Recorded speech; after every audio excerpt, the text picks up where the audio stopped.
So let's actually, one thing that is very useful for PDEs, especially when you get nonlinear PDEs you want to solve, is Newton's method. So I just want to get a sense, because many people already have learned the Newton's method in other contexts. How many people already knows Newton's method for not just for scalar equations, for system of equations? You do, okay.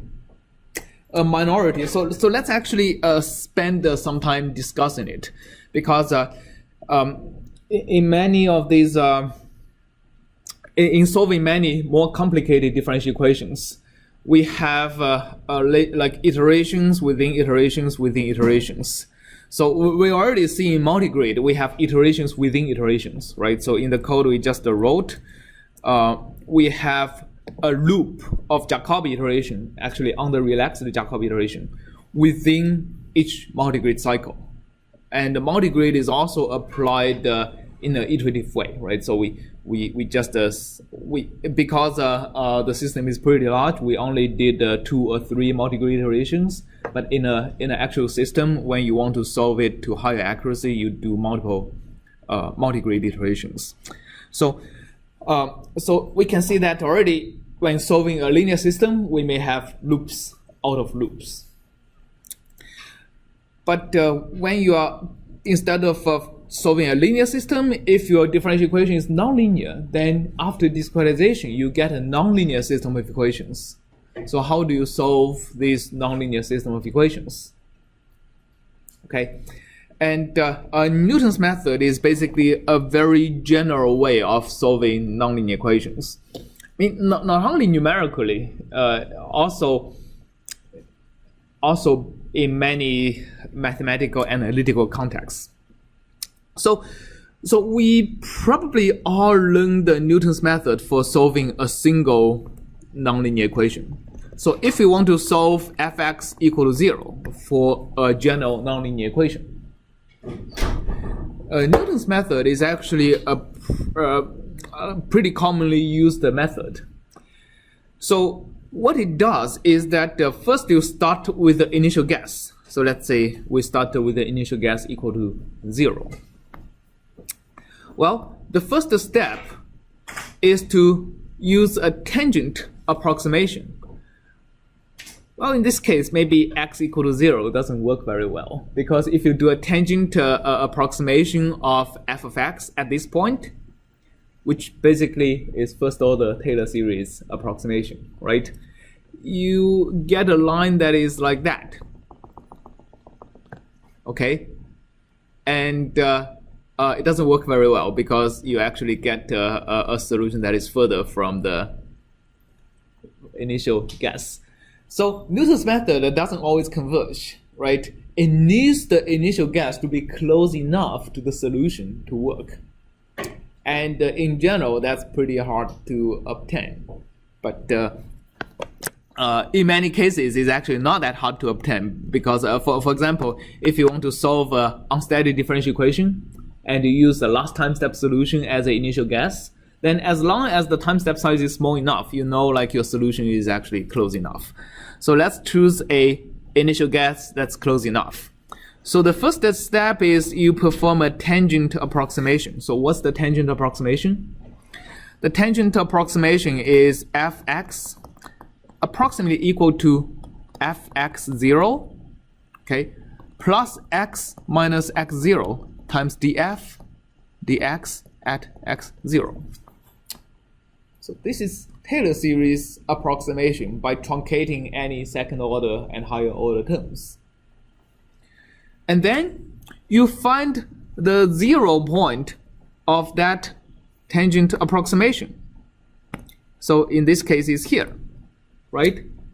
Okay, so this is basically saying that I want to solve 0 equal to fx0 plus x minus x0 times df dx at x0, which is easy because this is a linear equation, right? My x, which means my x is basically x0 plus f of x divided by df dx at x0. Well, then if this point is actually closer to the true solution, then I can do another tangent approximation, right? I can approximate the tangent this way, okay? Which means I want to perform another approximation. So I call this x1, right? Because it's my next iteration.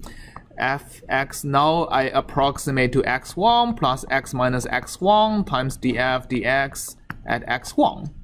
And then I compute the 0 point for that and code this at x2. This is x1, x1, df dx at x1, right? So my x2 is going to be somewhere like here, which is even closer. And from here on, the convergence is going to be very, very fast.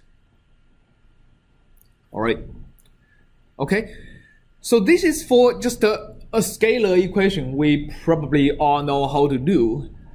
And the powerful thing about Newton's method is that exactly the same thing works for systems of nonlinear equations with no modification.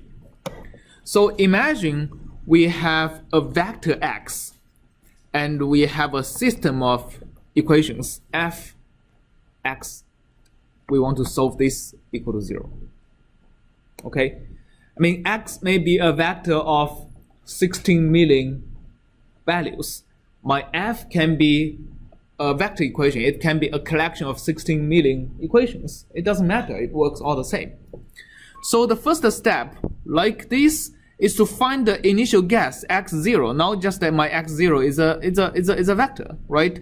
I just approximate my f of x as f of x0. Now my f of x0 is just a collection of 16 million numbers. It's a constant vector. Plus, okay, so now maybe it's a little bit different. What's the Taylor series expansion for a vector function of vector value? Yes, it's the Jacobian. It's a matrix df dx. This is a matrix times the vector of x minus x0. All right.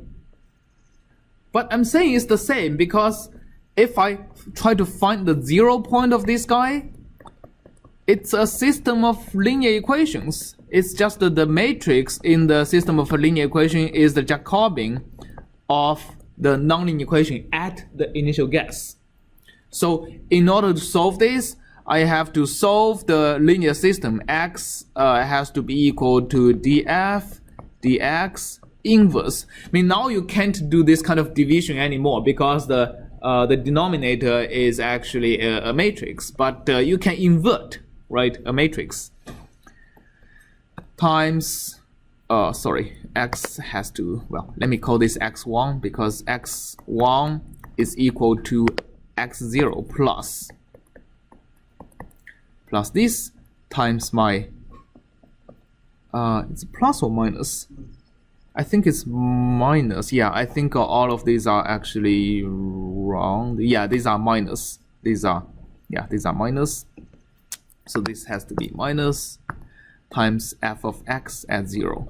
So in general, this is always true, and you can repeatedly do this. And this is iteration k. This is iteration k plus 1. Right? This is at xk. All right, so this is Newton's iteration for whatever high-dimensional nonlinear system of equations we want to solve. And if this is a truly gigantic system, you might want to solve this linear system using iterative methods, right? And for example, if you solve it with multigrid, then you have, for example, relaxed Jacobi in the innermost iteration, and you have multigrid,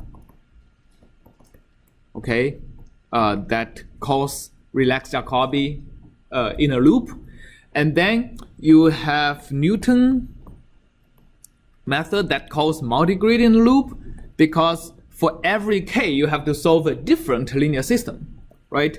because df dx is different at every xk. So basically, each Newton iteration actually involves calling multigrid several times to solve a multigrid. And for example, if you have an unsteady differential equation and you are using implicit time stepping, right? Each time step would involve solving a system of nonlinear equations, and then you have time step. So this is roughly kind of what a solver looks like, right? If you want to solve a differential equation, you do time stepping. And it's often the case you want to use implicit methods. For example, if you have irregular domains, some of the grid points is very small, some of the grid points is very large, and then you get a very stiff system, because the time step size, if you use explicit method, would be limited by the smallest grid point, and you still want to take bigger time steps. So use Newton's method to solve the implicit time step.